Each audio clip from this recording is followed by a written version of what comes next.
바다를 너와 함께 걷고 싶어.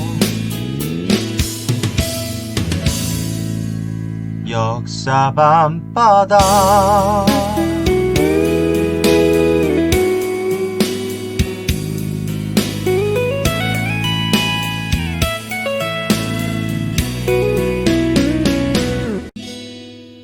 나는 지금 역사 밤바다. 우철쌤의 역사 밤바다.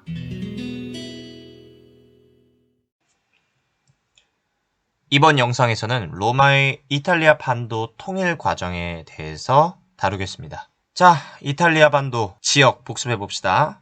이탈리아 북부, 다르게는 롬바르디아 지역이라고 부릅니다. 이탈리아 중부, 로마를 낀 라티움 지방이죠. 이탈리아 남부, 나폴리 기준으로 남쪽을 이렇게 부릅니다. 그 다음 왼쪽에 사르데냐 섬, 남쪽에 시칠리아 섬이 있습니다. 이탈리아 중부로 가보겠습니다. 로마를 낀 주변 지역을 바로 라티움 지역이라고 했다. 이 주변에 있는 도시들과 로마가 동맹을 맺는 게 라틴 동맹이라고 했습니다. 기원전 509년 에트루리아인 왕이 로마 귀족들에 의해 쫓겨나게 됩니다. 그러자 로마는 귀족 중심의 정치, 공화정 국가로 변합니다. 이후 로마는 이탈리아 반도를 통일하고자 합니다.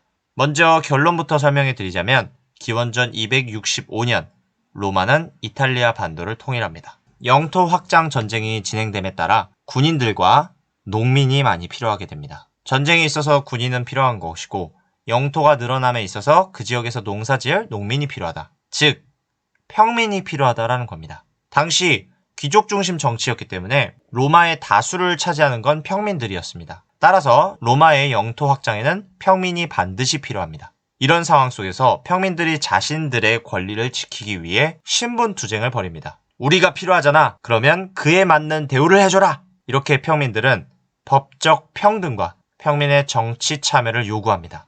귀족 입장에서는 평민들이 있어야 전쟁을 할 수 있기 때문에 이 평민들의 요구를 받아들입니다. 이에 따라 평민이 정치에 참여할 수 있게 됩니다. 이에 따라 로마 공화정 체제가 변하게 됩니다. 기존의 원로원과 정무관, 정부 관리들이 있었는데 여기에 변화가 생깁니다. 먼저 정무관 중 가장 높은 직책인 집정관에는 2명이 있다라고 했죠. 이제 귀족만 할 수 있는 것이 아니라 평민도 집정관을 할 수 있게 됩니다. 그리고 평민들을 위한 직책과 회의가 설치됩니다. 먼저 평민회가 설치되는데 평민회란 평민들의 회의 기관입니다. 이 평민회에서 호민관이라는 걸 선출하는데 호민관이란 평민을 대표하는 직책입니다. 이 호민관은 평민의 권리를 보호하기 위해서 활동해야 하며 원로원과 정부 관리들의 결정에 거부할 권리를 가집니다. 그러니까 원로원이나 정무관이 평민들에게 손해를 끼치는 결정을 할 경우 호민관이 나서서 그 결정을 거부할 수 있다라는 겁니다. 다시 강조하자면 이 호민관은 평민회에서 선출하는 것이다. 즉 평민회에서 선출된 호민관은 평민들이 어느 정도 지지하는 사람이겠죠. 이렇게 보면 로마 공화정은 공화정이라는 하나의 체제만 있는 것이 아닙니다. 집정관이라는 군주정이자 귀족들이 많이 모여있는 원로원, 귀족정이자 평민들이 정치에 참여할 수 있는 민주정, 이 여러 가지의 특징들이 섞여 있는 것이 로마 공화정입니다.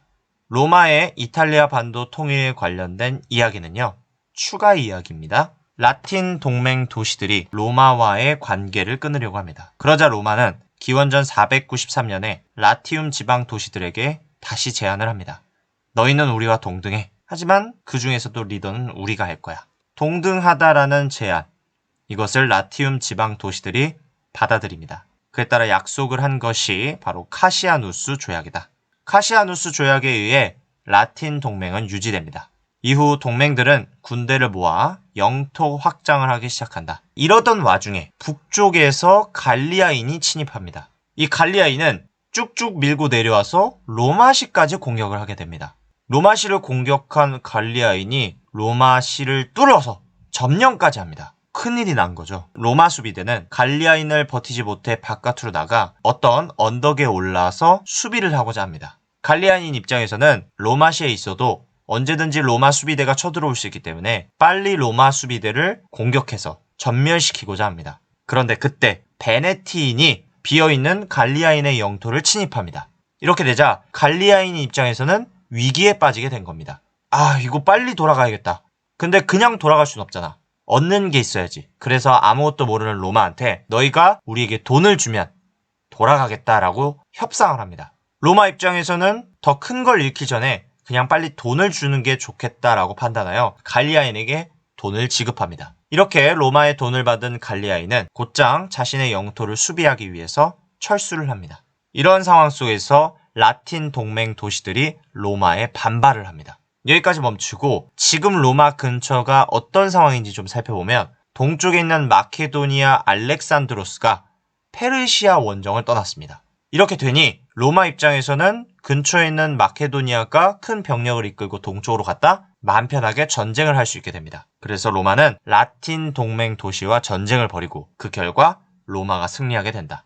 로마는 승리하고 나서 라틴 동맹을 해체한 뒤 분리하여 통치하라! 라는 방식에 맞춰 로마는 다른 도시들과 동등하게 동맹하는 것이 아니라 로마라는 이름 아래에 도시들을 속하게 합니다. 로마가 높은 위치에 서게 된 거죠. 대신 로마는 도시가 스스로 통치할 수 있게끔 해줍니다. 그것이 자치 허용이에요. 근데 그냥 해주진 않았고요. 조건을 겁니다. 바로 로마가 전쟁을 하게 되었을 때는 병사를 보내라. 군대를 보내라. 그게 조건이었습니다.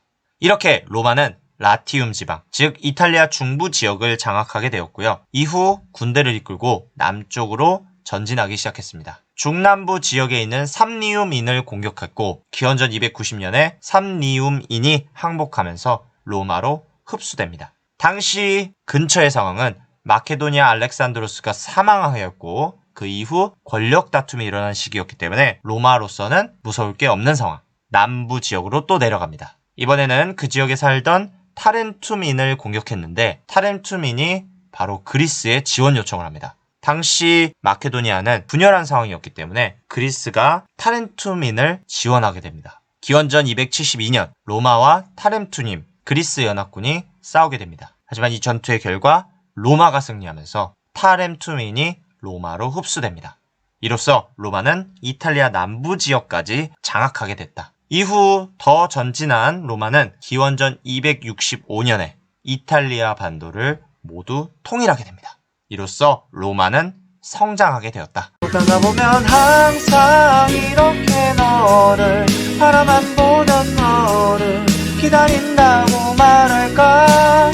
지금 네 앞에 계속 이렇게 너를 아쉬워하던 너를 연락했다 할까.